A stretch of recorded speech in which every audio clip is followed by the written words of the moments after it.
طوبى لمن حفظ الكتاب بصدره فبدا وضيئا كالنجوم تألقا وتمثل القرآن في أخلاقه وفعاله فيه الفؤاد تعلقا وتلاه في جنح الدجى متدبرا والدمع من بين الجفون ترقرقا هذه صفات الحافظين كتابه حقا فكن بصفاتهم متخلقا. السلام علیکم ورحمۃ اللہ وبرکاتہ. بسم اللہ الرحمن الرحیم. الحمد للہ رب العالمین والصلاة والسلام علی خیر المرسلین نبینا محمد وعلی آلہ وصحبہ اجمعین. اما بعد، رب اشرح لی صدری ویسر لی امری واحلل عقدۃ من لسانی یفقہ قولی. شروع کرتی ہوں اللہ کے نام سے جو بڑا مہربان نہایت رحم کرنے والا ہے.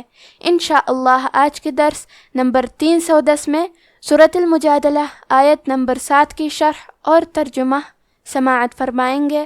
تو شروع کرتے ہیں. اعوذ باللہ من الشیطان الرجیم. أَلَمْ تَرَ أَنَّ اللَّهَ يَعْلَمُ مَا فِي السَّمَاوَاتِ وَمَا فِي الْأَرْضِ مَا يَكُونُ مِن نَّجْوَى ثَلَاثَةٍ إِلَّا هُوَ رَابِعُهُمْ وَلَا خَمْسَةٍ إِلَّا هُوَ سَادِسُهُمْ ولا أدنى من ذلك ولا أكثر إلا هو معهم أينما كانوا ثم ينبئهم بما عملوا يوم القيامة إن الله بكل شيء عليم. کلمت تارا میں حرف را پہ زبر ہے، تو یہاں حرف را کا حکم ہے تفخیم، تو ہم یہ حرف کو موٹی آواز میں پڑھیں گے اور اسے صرف زبر سے پڑھیں گے. کلمت ان میں حرف نون پہ تشدید ہے، تو ہمیں 2 حرف کے برابر نون کو پڑھنا ہے کیونکہ تشدید کی اصلیت 2 حرف ہے. جیسا کہ یہاں حرف نون ہے تو یہ 2 نون ہے، نون ساکن اور نون متحرک، اور کیونکہ تشدید زبر کا ہے تو لفظ الجلالہ کلام کا حکم ہے تفخیم، تو ہم حرف اللام کو موٹی آواز میں پڑھیں گے. ان اللہ. کلمت یعلمو میں عین ساکن ہے تو ہم عین کو ظاہر کریں گے. عین کی ادائیگی حلق کے درمیان والے حصے سے ہے. کلمت السماوات میں حرف سین پہ تشدید ہے تو ہم 2 حرف کے برابر سین کو پڑھیں گے. میم پہ کھڑا زبر ہے اور واو پہ بھی کھڑا زبر ہے، یہ دونوں مد الف ہے تو ہم یہ دونوں مد کو برابر سے ادا کریں گے. کلمت الارض میں حرف الضاد کی ادائیگی زبان کے کروٹ اور اوپر کے داڑھوں کے جڑ سے ہے. ضاد حروف التفخیم میں سے ہے تو ہم یہ حرف کو موٹی آواز میں پڑھیں گے. کلمت یکونو میں نون پہ پیش ہے تو ہمیں پیش کو ظاہر کرنا ہے. کلمت من کے آخری میں نون ساکن ہے. پھر حرف نون آتا ہے کلمت نجوا. نون حروف الادغام بغنہ میں سے ہے. ادغام کا معنی ہے حرف کو حرف میں داخل کرنا، تو ہم نون ساکن کو دوسرے نون میں ملا کے ایک ہی نون غنہ اور تشدید کے ساتھ یہ حکم کو ادا کریں گے. من نجوا. کلمت نجوا میں جیم پہ جزم ہے تو یہاں جیم کا حکم ہے قلقلہ. قلقلہ کا معنی ہے حرف ساکن کو ہلانا، تو ہم یہ حرف کو ہلاتے ہوئے یہ کلمہ کو پڑھیں گے. نجوا. کلمت ثلاثہ میں حرف ثا کی ادائیگی زبان کے سر اور اوپر کے دانتوں کے اندرونی کناروں سے ہے. آخری میں تا کے نیچے تنوین زیر ہے. پھر حرف الالف آتا ہے کلمت الا. الف حروف الاظہار میں سے ہے. اظہار کا معنی ہے ظاہر کرنا، اور کیونکہ تنوین کی اصلیت نون ساکن ہے تو ہم یہاں تنوین ظاہر کریں گے اور اسے نون ساکن پڑھیں گے اور بغیر غنہ سے یہ حکم کو ادا کریں گے. ثلاثة إلا. کلمت الا میں حرف اللام پہ تشدید ہے تو ہمیں 2 حرف کے برابر لام کو پڑھنا ہے. کلمت ہوا میں ہا پہ پیش ہے اور واو پہ زبر ہے تو ہم یہ دونوں حرکات کو ظاہر کریں گے. کلمت رابعہم میں حرف را پہ زبر ہے تو یہاں را کا حکم ہے تفخیم، تو ہم یہ حرف کو موٹی آواز میں پڑھیں گے کیونکہ اس کے بعد مد الف ہے اور مد الف میں پیچھے والے حرف کا حکم لیتے ہیں تفخیم میں اور ترقیق میں، تو کیونکہ اس کے پہلے حرف را ہے تو ہمیں مد الف کو بھی بھاری آواز میں ادا کرنا ہے۔ رابعہم، عین اور ہا پہ پیش ہے تو ہم یہ دونوں پیش کو ظاہر کریں گے۔ کلمت خمسہ میں خا کی ادائیگی حلق کے اوپر والے حصے سے ہے، خا حروف تفخیم میں سے ہے تو ہم یہ حرف کو موٹی آواز میں پڑھیں گے، میم ساکن کو ظاہر کریں گے، آخری میں تا کے نیچے تنوین زیر ہے، پھر حرف الالف آتا ہے کلمت الا، الف حروف الاظہار میں سے ہے تو ہم تنوین کو ظاہر کریں گے اور بغیر غنہ سے یہ حکم کو ادا کریں گے۔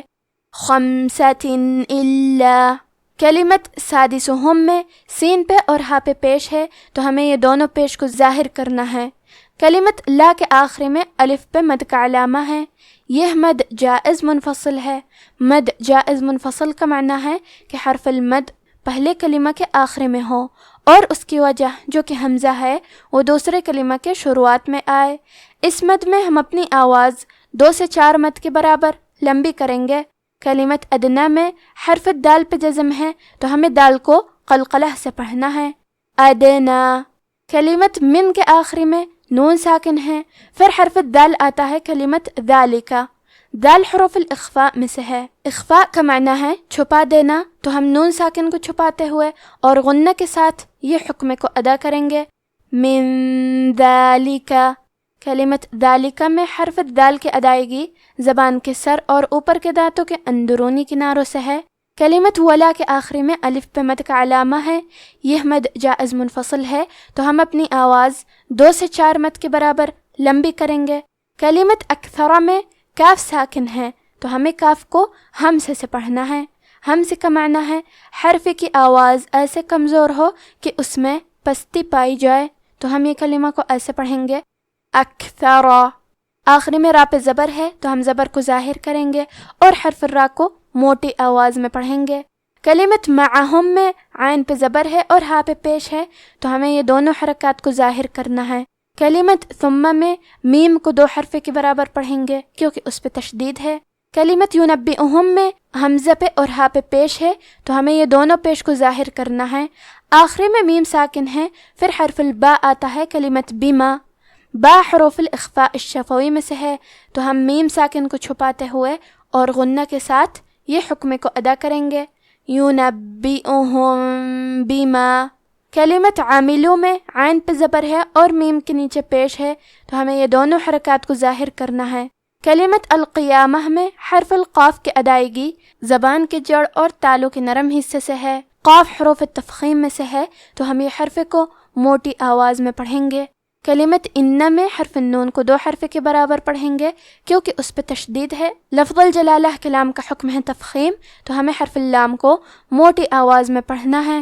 کلمت شیئن کے آخری میں حمزہ کے نیچے تنوین زیر ہے، پھر حرف العین آتا ہے کلمت علیم، عین حروف الاظہار میں سے ہے تو ہم تنوین کو ظاہر کریں گے اور بغیر غنہ سے یہ حکم کو ادا کریں گے۔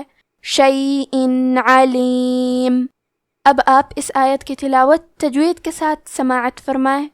بسم اللہ الرحمن الرحیم۔